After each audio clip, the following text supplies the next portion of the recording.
Good morning and welcome to Fat Cow Farm. Now this week it's Fashion Week. Gumboots, shorts. No, seriously. We've been working on this spring now, trying as a part of trying to locate the source. And after all the fantastic comments that we had from everyone and talking to a few more people around the area, what we have up in that sort of meadowed section where there's just tea tree and everything else is not a spring but a seep. Now the thought process was that basically we were told to come back as far as we can so that we can pick up 2, maybe 3 different sources of water coming in from that seeped area. As we've come down the bush, this area here is where I've got 2. So I've got one coming in from this section here, and I've got another one here, and I'm sure you'll be able to pick up the trickling of water running down. So what we need to do is basically dig in this area, and what we're going to do is clean this out, and what we're going to try and find is a large barrel or something of the sort that we can cut to make a dam wall in this area here. And then we can start putting in our overflows, our outlets, you know, things like that. So there's a fair bit of work going on because I'm pretty excited about this water source feeding paddocks just on the other side. And my thought process is that we can then bring in I've got a couple of smaller rainwater tanks, maybe 1,500, something like that we can then fill and use that as our main water reserve, and then use the ram pump to pump back uphill. Or if that's not going to work for us, then what we'll do is come into another little solar water pump system where we can then pump uphill, which is and we put that on a timer. So it might pump for 2 or 3 hours a day. We then let the rainwater tank fill back up again, and then we pump again. So something of that sort of process is what I think we need to do. But we do have more springs on the other side, or when I say springs, runoff areas. And I'd like to keep that as natural as I possibly can, because remembering we're in the goat paddock, not that they drink the water here, but it's the ecosystem and the environment that we're in that I want us to try and maintain. So this is the area that we're going to harvest, and I've been talking to some people in America, the way that they do their springs, and it's pretty much like a dam wall, like I was saying, and then what we do is we fill it full of rock, and then we put like a pseudo cover over the top, just so that there's no major, animals aren't going to get in and things like that. But also in saying that is that, this water source, it's not running on the surface, it's just under. So we had a guy come out, and basically what we have here at Fat Cow Farm is that we have a clay pan, then we have that grey soft silt mud that we were talking about and that we showed you on a previous video, then we have clay, and then our topsoil.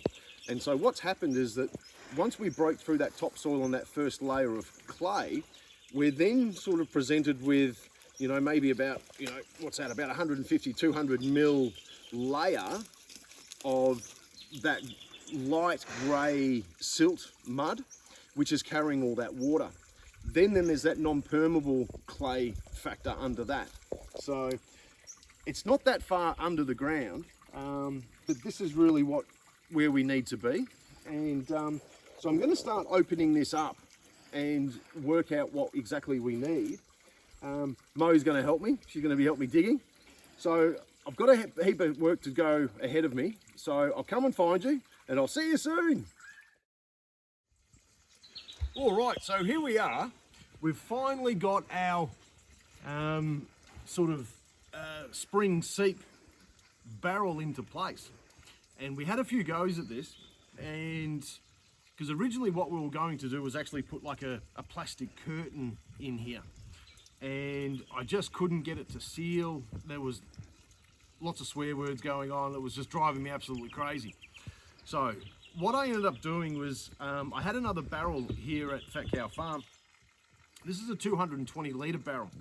And so basically what I've done is then opened up the back bottom half of the barrel and used those wings to seal against this clay.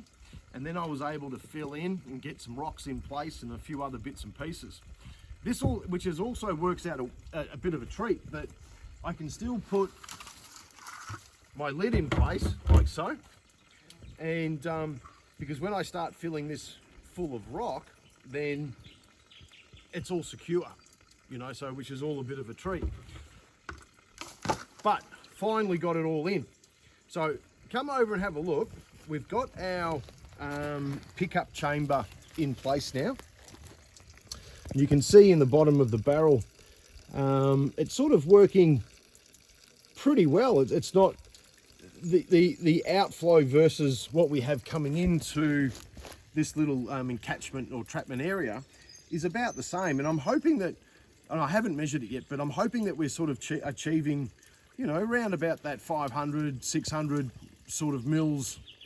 I don't know, I think probably a bit more than that. Look, we're going to round it up to a metre. Let's say a 1 litre per minute. I think that would absolutely be fantastic. So, but anyway, because what you can see here is I've got one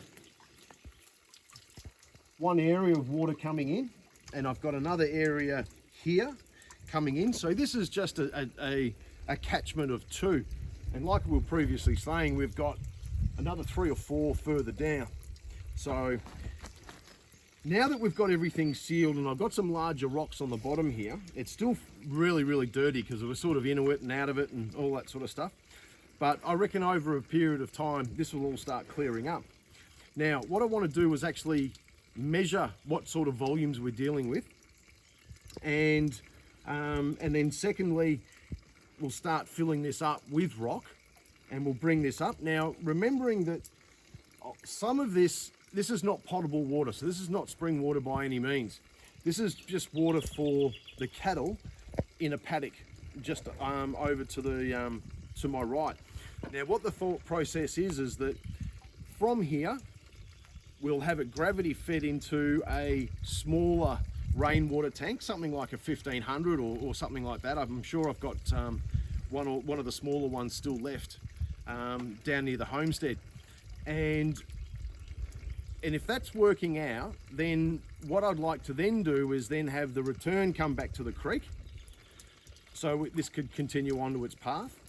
But then in turn, if I can pull this off, is that then use a ram pump to send up to a larger header tank, which I think, because that's going to have to run constantly, I think we'll run out of water over that journey. So I'm thinking that what may have to happen here is that we set up another little 12-volt solar system, solar water pump, and we then put it on a timer. And so we can do some calculations on what we'll have going in to the rainwater tank versus what we can send up. And it might mean that, you know, we're pumping water 2 or 3 hours a day and that's it. But at least we know that with the large header tank that we'll have up there, that the cattle will never be out of water. And then the overflow will then just come back to the creek or to this water course. So I'm going to go find my measuring bucket, and I'll come and find you. So I'll see you soon. All right, so here we are. We've just got our standard 1 litre measuring jug. So what we're going to do is, I'm a bit nervous about being over the minute, reaching over the top. So what we'll do is we'll just do it on 30 seconds and see how we go from there. All right, time is ready. 3, 2, 1, go. All right, we're on.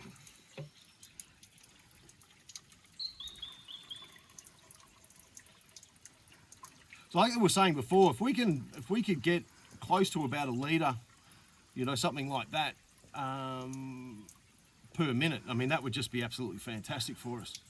Because then we can, you know, it makes it very easy to work out where we're going to send everything and what's going on.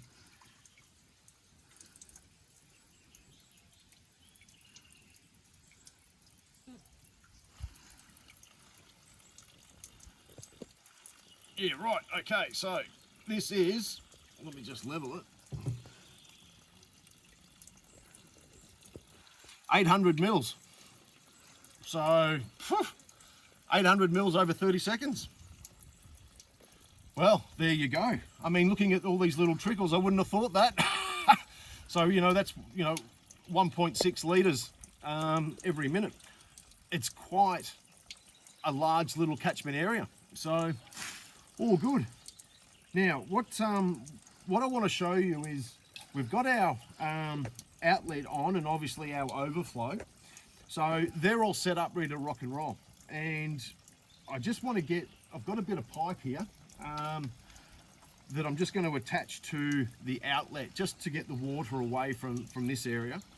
And then I'll run some poly pipe later on. And then when we hook up our rainwater tank further down somewhere, then I can get all that set up. But for the interim, we won't be harvesting this water yet. So what I want to do is sort of at least roughly fill half this area with rock, and if I have enough, fill it to the top. I'm not going to bother about tarping the top or anything like that because it's not potable water. We won't be drinking this. This is purely just for cattle. I would love the idea that, we would have spring water here at Fat Cow Farm, but we've got too much of the water coming out too close to the surface, and then if anything happened further up, we're going to feel this coming down. So this is purely just that catchment area on the downside of this hill from that meadow. All right, so I've got to go get my tractor. I've got to go get the rock. I'll start filling this up. I'll come and find you, and I'll see you soon. All right, so we're about halfway up now. You can see the rocks coming through the top here, and it's still flowing, so which is a good thing. What I am noticing though is a lot of the debris, all the sticks and stuff like that, racing into this barrel. So I've taken out the sort of pre-filter, I suppose you could call it, and I'll just let a lot of that drain out, and then I'll have to get some sort of, I'll use the cup or something and get a lot of the floating debris out.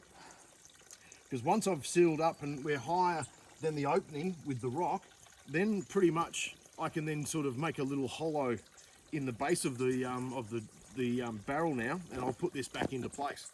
So what are we? We're about 4 or 5 wheelbarrows in, and it's a fairly hard slog coming through the bush, but look, the end result's going to be absolutely fantastic. So I'll come and find you when I've got everything pretty much ready to rock and roll. We'll put this back in, and we'll go from there. So I'll see you soon. Well, there you go. Look at this. Rock's fairly much up to the top.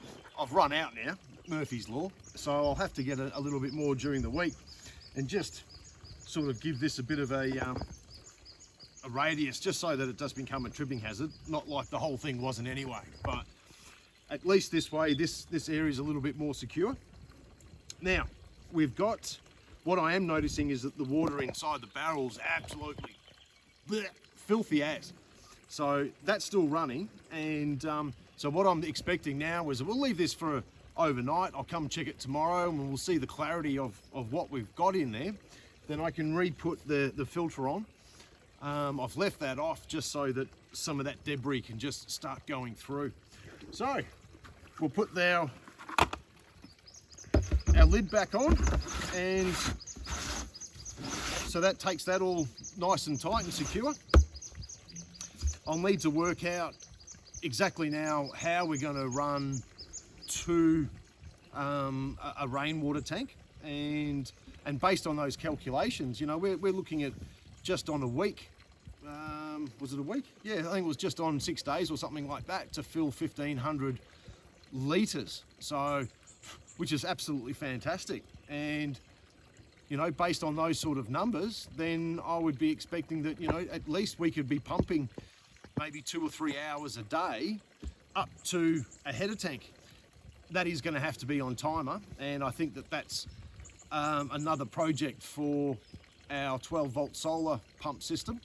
So we'll put up another solar pump shed and pump up to the top.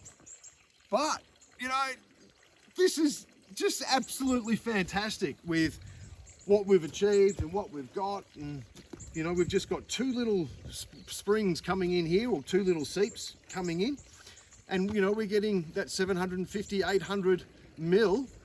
That was the second, so what's that, 1.5 litres roundabouts per minute. Like, big numbers. And hopefully, like, we're in the middle of summer now, and really, I mean, that can only increase over winter as more rain starts coming through and caught in this area. So what we'll do, like I said, we'll come back tomorrow morning, we'll check the clarity and how everything's settled in, and then we'll go from there. So I'll see you soon. All right, so here we are the next morning after setting up all the rocks, and I wanted to see what sort of change there was in volume now that it's had a good 12, 13 hours to sort of sort itself out. And I can certainly see that the flow is a lot stronger. I'm not sure if you can pick that up there. And then obviously here we've got our overflow. Now I've just got these connected for polypipe, and then I can run them away from this area.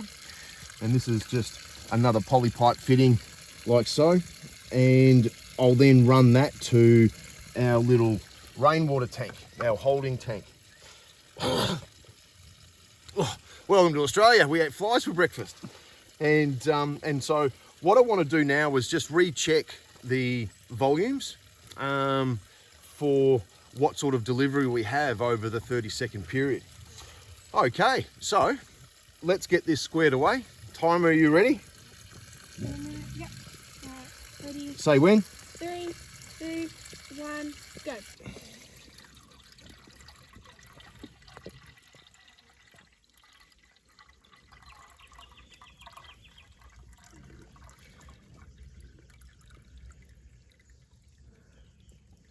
We're at 15 seconds now.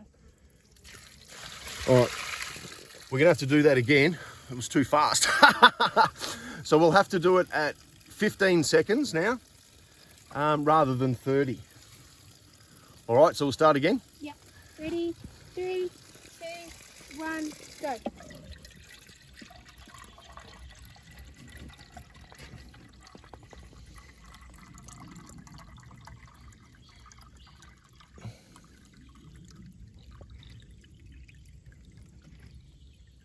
Yep. Well, that's a litre jug in 15 seconds. So it's had a big improvement from yesterday, now that I suppose that everything's sort of starting to catch up. Now, if we do some sums here, what do we say? 1 litre per 15 times 4. So that's 4 litres a minute times 60, 240 litres an hour times 24, 5,760 litres a day from these little trickles. Mo's found it, having a morning drink. So, you know, we can, 5,500 litres. So really at the end of the day, the rainwater header tank that we've got, it may just actually work that we can have a ran pump in play because of that constant water running to the rainwater tank. So what I'm thinking is that 1,500, we can send that up to a header tank. So there's going to be a little bit of trial and error. And again, this is like in the middle of summer. So over winter, it could get a lot faster as a part of our volumes.